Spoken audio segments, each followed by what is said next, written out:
I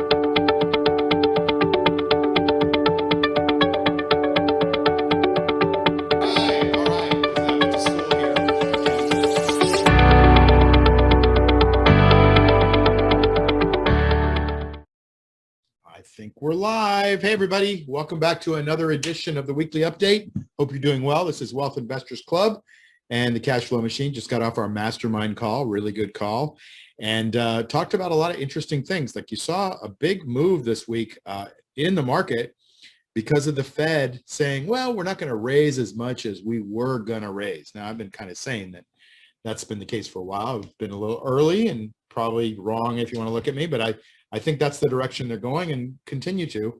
They won't be able to continue to raise too much going forward, but it created a nice little tailwind for us in the market. So we'll see how that goes and if it can continue this week. So let's see what we got here. We got the market showing four green lights actually. We've been green for more than a month now, or almost a month now. Maybe it's the month to the day actually. Market continues to want to go up, and now you're seeing a little bit of tailwind from the Fed. Although everybody's giving you bad news and, recession and all these other things, markets tend to climb a wall of worry, and that's what's going on right now.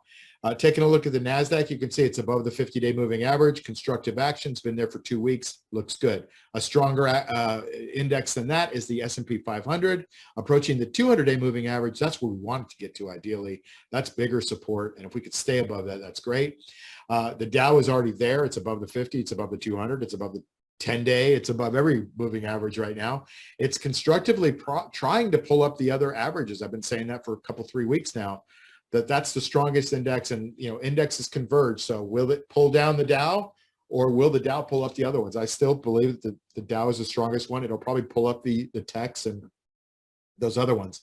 And then the New York Stock Exchange kind of confirms all of that. It's above the 200-day moving average. It's above the 50 and the 10 and all that. Really good stuff off the bottom. We're still in a downtrend. We're still in a bear market. I said that a year ago.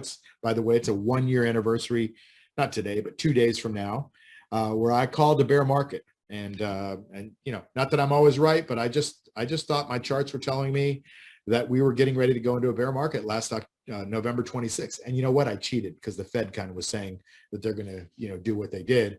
And it wasn't, the writing was on the wall. And the charts were indicating it. The Fed was indicating it. It wasn't a brain, didn't take a brain surgeon to make that call. But anyway, I made the call. It's been a year. I think we're at the end of the bear market now, not the direct end. We're kind of going to have to make a bottoming process here and maybe a climbing process out of it. But I think things are going to be turning. Feels like it. The New York Stock Exchange market indicators, you're also seeing a turning here. You're starting to see new highs starting to break out. Remember, we've got a 1-year bear market, so there haven't been a lot of new highs. But after a year, it throws off all of those old new highs, and now we can start making newer new highs. So that's pretty good. The volatility is way down again this week, and it's down on pretty significant bars. If you look at those last 5 bars, 4 out of 5 of them are significantly down. When volatility goes down, that means people are more comfortable investing in the market. There's less panic. You wouldn't know it from all the crazy news with FTX and Credit Suisse and Deutsche Bank and all these other news stories out there. But things are looking pretty good. A couple of the things that we own, I certainly am big on Tesla and have been feeling a little bit of pain lately as it's kind of come down.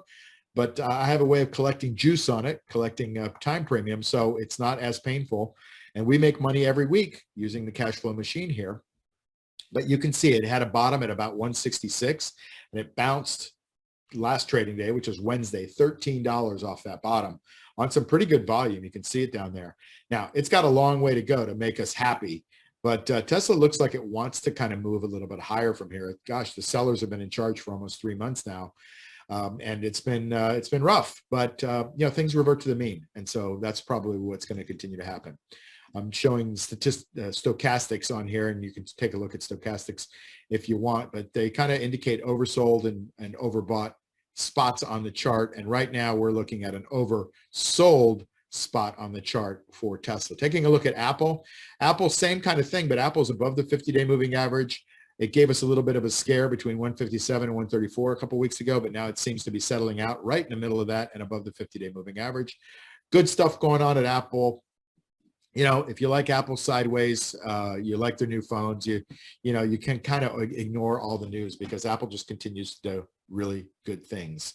And so, that's what's going on. Listen, that's enough. I don't want to take too much time. It's a short trading day, 1 o'clock today. If you have to do any positions, make sure you know that the market closes today at 1. So go ahead and take care of those things. And hopefully I'll see you next time on the next edition of the weekly market update. Have a great weekend, everybody. See you